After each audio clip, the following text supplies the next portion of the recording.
नमस्कार साथियों, स्वागत है आप सभी का आपके अपने YouTube चैनल अनु मैम की क्लास में। जैसे कि पिछले वीडियो में हमने इंक्लूसिव एजुकेशन को समझा, RPWD एक्ट को समझा, आज हम बात करेंगे सृजनात्मकता के बारे में। कैसे सृजनात्मक बालक की पहचान करेंगे, क्रिएटिविटी या सृजनात्मकता होती क्या है। इसी के साथ आज डाइवर्जेंट थिंकिंग और कन्वर्जेंट थिंकिंग यानी अपसारी चिंतन और अभिसारी चिंतन क्या है, इसको भी समझेंगे। फिर चर्चा करेंगे सृजनात्मकता के कितने तत्व होते हैं जिनसे सृजनात्मकता को पहचाना जा सकता है। सृजनात्मकता के सिद्धांतों के बारे में चर्चा करेंगे और सबसे इंटरेस्टिंग सिद्धांत सेरिब्रल हेमिस्फेयर थ्योरी को डिस्कस करेंगे और फिर बात करेंगे क्रिएटिविटी के स्टेप्स के बारे में जो सबसे ज़्यादा एग्जाम्स में पूछा जाता है। तो शुरू करते हैं आज के थॉट के साथ। यही जज्बा रहा तो मुश्किलों का हल भी निकलेगा, जमी बंजर हुई तो क्या वहीं से जल भी निकलेगा। न हो मायूस न घबरा अंधेरों से मेरे साथी, इन्हीं रातों के दामन से सुनहरा कल भी निकलेगा। जी हाँ, मनोबल बनाए रखिए, प्रयासों को जारी रखिए, यकीनन एक दिन सफलता का परचम आपके हाथ में होगा। तो समझते हैं क्रिएटिविटी को। Creativity is originality which actually can occur in any kind of activity. Professor rush कहते हैं सृजनात्मकता मौलिकता है जो किसी भी प्रकार की क्रिया में घटित हो सकती है। Creativity is a mental process to express the original outcomes. Crow and Crow कहते हैं सृजनात्मकता मुख्यतः नवीन रचना या उत्पादन में होती है। क्रिएटिविटी या सृजनात्मकता का मतलब है कि आप कुछ नई चीज का सृजन कर रहे हैं, कुछ डिफरेंट तरीके से सोचते हैं। एक प्रॉब्लम के बहुत सारे सॉल्यूशन हैं आपके पास।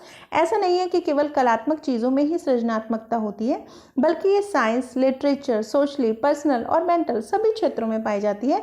आपके सोचने का तरीका, आपके विचार, अगर कुछ नया प्रोडक्ट प्रोड्यूस कर पाते हैं तो आप में क्रिएटिविटी है। जैसे साइंटिस्ट, आर्टिस्ट, पोएट, राइटर सभी में सृजनात्मकता पाई जाती है। तो हम इसे किसी स्पेसिफिक फील्ड से रिलेट नहीं करेंगे। क्रिएटिविटी आपके ओरिजिनल रिजल्ट को शो करती है। टॉरेंस ने एक क्रिएटिव पर्सन की 84 क्वालिटीज़ की एक लिस्ट बनाई है जिससे हम पहचान कर सकते हैं कि जैसे कि उनके विचारों में लचीलापन हो, फ्लेक्सिबिलिटी हो, इंडिपेंडेंट रहने की प्रवृत्ति हो उनके अंदर, अपनी एज से ज़्यादा मैच्योर हो, इमेजिनेशन पावर बहुत अच्छी हो, तो वो सभी बच्चों को हम क्रिएटिव कहेंगे।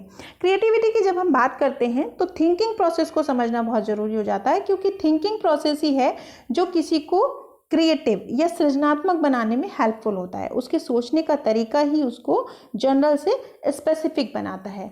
जब हम बात करते हैं थिंकिंग प्रोसेस की तो दो तरह के विचारक पाए जाते हैं या थिंकर होते हैं, या थिंकिंग का प्रोसेस दो टाइप से होता है, एक डाइवर्जेंट थिंकिंग और एक कन्वर्जेंट थिंकिंग। तो जो डाइवर्जेंट है, डाइवर्जेंट का मतलब होता है फैलाव, मीन्स ये ओपन एंडेड होता है, क्योंकि यहाँ पर एक प्रॉब्लम की कई सॉल्यूशन मिलते हैं। जो डाइवर्जेंट थिंकिंग वाले बच्चे होते हैं वो विचारों के धनी होंगे, किसी भी टॉपिक पर तुरंत बोल देंगे, हर बात का तुरंत जवाब होगा उनके पास, किसी भी चीज़ को कई तरह से बना सकते हैं वो। मीन्स डाइवर्जेंट थिंकिंग या अपसारी चिंतन रिलेटेड है क्रिएटिविटी से।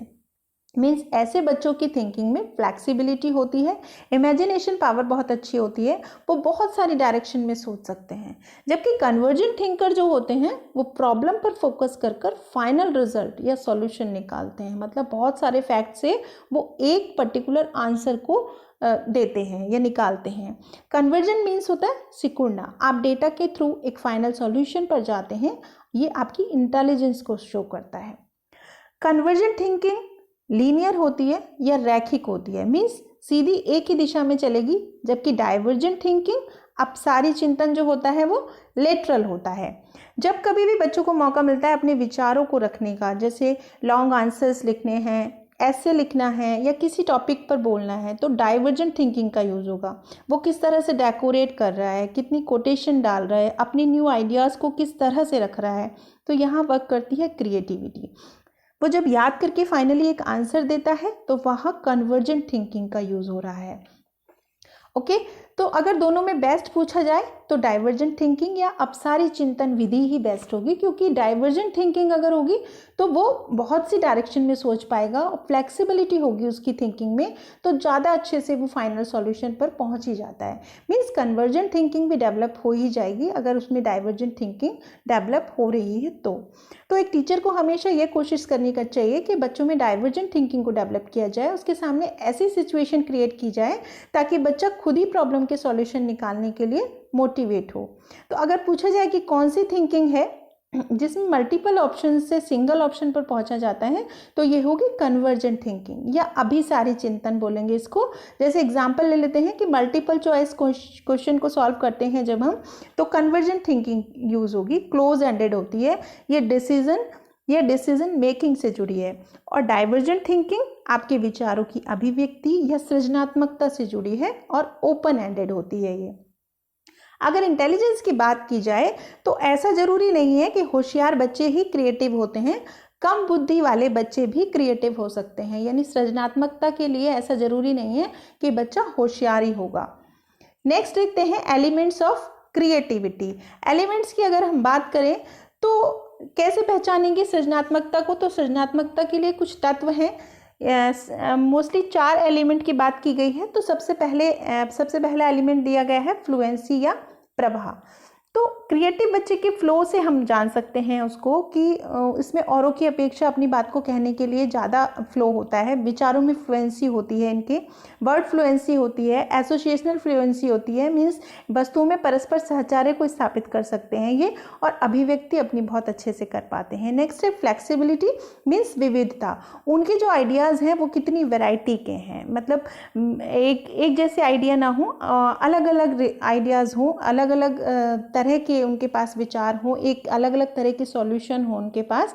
तो टीचर को ये ध्यान रखना चाहिए बच्चों को टास्क देते समय कि बच्चे डिफरेंट टाइप के आइडियाज़ को प्रोड्यूस कर पाएँ। फिर है ओरिजिनलिटी यानी मौलिकता, मीन्स काम आपका नया हो, यूनिक हो, किसी की कॉपी ना किया गया हो, अनकॉमन हो और लोगों से डिफरेंट हो।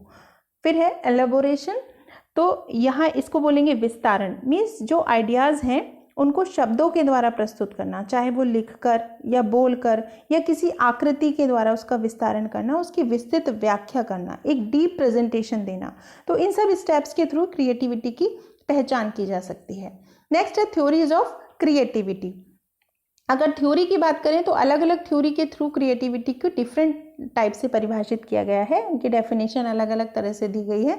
जैसे एशियन थ्योरी की बात करते हैं तो या इसे हम प्राचीन सिद्धांत भी बोलते हैं। इसके अनुसार क्रिएटिविटी को गॉड गिफ्ट माना जाता है। सेकंड है creativity equivalent to insanity theory. तो इनसैनिटी थ्योरी क्या मतलब होता है कि ये कहता है कि क्रिएटिविटी एक मानसिक उन्माद या डिसअरेंजमेंट ऑफ माइंड का एक लक्षण है। थ्योरी ऑफ इनबॉर्न क्रिएटिविटी मतलब जन्मजात सिद्धांत, इसके अनुसार क्रिएटिविटी को एक जन्मजात संज्ञानात्मक योग्यता माना गया है। फिर है theory of environmentally acquired creativity. यहाँ ये कहते हैं वातावरण सृजनात्मकता के सिद्धांत। इनके अनुसार क्रिएटिविटी एनवायरनमेंट से एक्वायर्ड एबिलिटी है, मतलब आपको अपने वातावरण से मिलती है। फिर है साइको एनालिटिकल थ्योरी, इसके अनुसार क्रिएटिविटी संवेगात्मक शोधन का साधन है। और है सेरिब्रल हेमिस्फीयर थ्योरी, बहुत इंटरेस्टिंग थ्योरी है ये, इसको समझते हैं पिक्चर के थ्रू। जो हमारा मस्तिष्क है यानी मानव मस्तिष्क 2 गोलार्ध होते हैं इसके, एक दायां और एक बायां, यानी लेफ्ट ब्रेन और राइट ब्रेन। तो इस थ्योरी के अनुसार जो क्रिएटिव पर्सन है उसका राइट हेमिस्फीयर मतलब ब्रेन का राइट हेमिस्फीयर ज़्यादा एक्टिव होता है। ब्रेन का लेफ्ट पार्ट जो होता है वो बॉडी के राइट पार्ट को कंट्रोल करता है। और जो लोग लेफ्ट पार्ट का यूज़ ज़्यादा करते हैं ब्रेन के, तो वो हिसाब किताब में परफेक्ट होते हैं, डेटा एनालिसिस अच्छे से कर पाते हैं, रीजनिंग अच्छी होती है इनकी। और जो राइट ब्रेन जो होता है ये बॉडी के लेफ्ट पार्ट को कंट्रोल करता है। जिन लोगों का राइट ब्रेन ज़्यादा एक्टिव होता है वो क्रिएटिव होते हैं, इमेजिनेशन पावर अच्छी होती है इनकी, प्रेजेंटेशन का फ्लो अच्छा होता है, सिक्स्थ सेंस डेवलप होता है और अचानक से कुछ नया कर जाते हैं। मतलब याद करने की बात यह है कि जो क्रिएटिव लोग होते हैं उनका राइट ब्रेन ज़्यादा एक्टिव होता है। ओके, फिर बात करते हैं टाइलर्स लेवल थ्योरी ऑफ क्रिएटिविटी। तो टाइलर ने 5 लेवल दिए हैं क्रिएटिविटी के।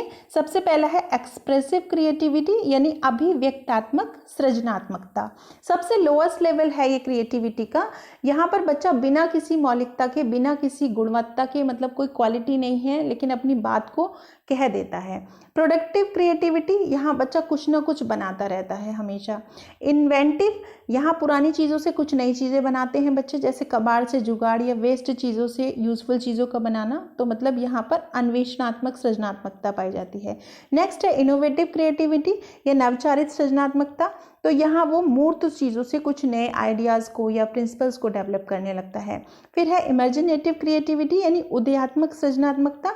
तो ये हाईएस्ट लेवल है क्रिएटिविटी का, मतलब जो अभिव्यक्तात्मक सृजनात्मकता है वो लोएस्ट लेवल है, और जो इमेजिनेटिव यानी उदयात्मक सृजनात्मकता है ये हाईएस्ट लेवल है क्रिएटिविटी का। यहाँ अमूर्त चीज़ों से वो थिंकिंग करने लगता है, कुछ कॉन्सेप्ट बनाने लगता है। ओके, नेक्स्ट देखते हैं स्टेप्स ऑफ क्रिएटिविटी। अब बात करते हैं स्टेप्स की। तो 5 स्टेप्स हैं मेन, यहाँ से अक्सर क्वेश्चन पूछा जाता है एग्जाम में। तो सबसे पहला है तैयारी यानी प्रिपरेशन। मीन्स जब भी आप कोई क्रिएटिव प्रोसेस स्टार्ट करते हैं तो सबसे पहले उसकी प्रिपरेशन की जाती है। जैसे प्रॉब्लम को डिफाइन करते हैं आप, प्लानिंग करते हैं, डेटा कलेक्ट करते हैं, ये सभी चीज़ें तैयारी के अंतर्गत आती हैं। नेक्स्ट है इंक्यूबेशन या उद्भवन। यहाँ क्या होता है, हम अपनी मर्जी से थोड़ी देर के लिए प्रॉब्लम से हट जाते हैं या दूर हो जाते हैं, जिससे क्या होता है कि अनकॉन्शियसली विचार हमारे चलते रहते हैं, या अचेतन मन जो है हमारा वो प्रॉब्लम सॉल्विंग का काम शुरू कर देता है बिना किसी रुकावट के। आप यहाँ डायरेक्टली एक्टिव नहीं होते, इनडायरेक्टली काम चलता रहता है। तो क्या होता है कि कभी कभी इसी प्रोसेस से प्रॉब्लम का सॉल्यूशन या क्लू मिल जाता है। मतलब आपके अनकॉन्शियस माइंड के थ्रू आप अपने आप जो विचार चलते रहते हैं उस प्रॉब्लम सॉल्विंग का काम चलता रहता है, लेकिन आप डायरेक्टली उससे इन्वॉल्व नहीं है, आप कुछ और काम कर रहे हैं, अनकॉन्शियस माइंड उसको सॉल्व करने की कोशिश कर रहा है। कभी कभी इसी प्रोसेस से अचानक से सॉल्यूशन मिलता है। इल्यूमिनेशन या प्रदीपन, जब सडनली आइडिया आता है दिमाग में या अचानक जैसे बल्ब सा जलता है, तो इसे यूरेका मूवमेंट भी कहते हैं। जैसे आर्किमिडीज को उनकी प्रॉब्लम का सॉल्यूशन अचानक से बाथटब में मिलता है, यहाँ आहा की फीलिंग आती है। इसी को क्रिएटिव सॉल्यूशन भी कह सकते हैं हम। प्रदीपन कभी भी हो सकता है यानी इल्यूमिनेशन कभी भी हो सकता है, यहाँ तक कि आपके सपने में भी आपको प्रॉब्लम का सॉल्यूशन मिल सकता है। तो इसी को हम कहेंगे प्रदीपन। वेरिफिकेशन या सत्यापन, इस स्टेज में जो इनसाइड से या सूझ से आपको जो सॉल्यूशन मिला है उसको चेक किया जाता है कि ये ठीक है या नहीं। अब बात करते हैं creativity and it's implication for education, यानी सृजनात्मकता और शिक्षा में इसके उपयोग क्या है। तो शिक्षा का काम है हमारी अंतर्निहित शक्तियों को बाहर लाना, उनका विकास करना, और ये एजुकेशन ही है जो व्यक्ति में छिपी हुई प्रतिभाओं को बाहर लाकर व्यक्ति को अपनी लाइफ की प्रॉब्लम को सॉल्व करने में हेल्प करती है, कुछ नया करने की एबिलिटी को डेवलप करती है। तो कह सकते हैं कि एजुकेशन और क्रिएटिविटी में स्ट्रॉन्ग रिलेशन है। क्रिएटिविटी ही है जो व्यक्ति को उच्च कोटि का साहित्यकार बनने में मदद करती है, कवि, लेखक, आर्टिस्ट, साइंटिस्ट और टेक्नीशियन बनाती है। क्रिएटिविटी ही है जिसके कारण आज मनुष्य अंतरिक्ष तक पहुंच पाया। जीवन के लिए जितनी भी सुख सुविधाएं हैं वो सब क्रिएटिविटी की ही देन है। तो जहां क्रिएटिविटी को डेवलप करने में एजुकेशन का एक इम्पॉर्टेंट रोल है, वहीं क्रिएटिविटी का भी एजुकेशन में उसके ऑब्जेक्टिव, सिलेबस, टीचिंग मेथड को डिसाइड करने में एक महत्वपूर्ण योगदान है। तो कह सकते हैं कि एक व्यक्ति में अगर सृजनात्मकता नहीं होगी, क्रिएटिविटी नहीं होगी, तो बहुत से सब्जेक्ट की थियोरिटिकल नॉलेज को ही वो ले पाएगा, उस ज्ञान को वो व्यवहारिक रूप में नहीं दे पाएगा या ले पाएगा। इसलिए आजकल टीचिंग मेथड्स में भी क्रिएटिविटी को इम्पॉर्टेंस दी जाती है। साइकोलॉजिकल बेस्ड जितने भी मेथड हैं, चाहे वो मॉन्टेसरी हो, किंडरगार्टन हो, प्रोजेक्ट मेथड हो, लर्निंग बाय डूइंग हो, एक्टिविटी मेथड हो, सभी क्रिएटिविटी बेस्ड होते हैं। आशा करती हूँ आपको समझ आया होगा। यदि कंटेंट समझ आया हो तो वीडियो को लाइक करें, शेयर करें और चैनल को सब्सक्राइब करें ताकि नेक्स्ट वीडियो का नोटिफिकेशन आपको मिल पाए। धन्यवाद।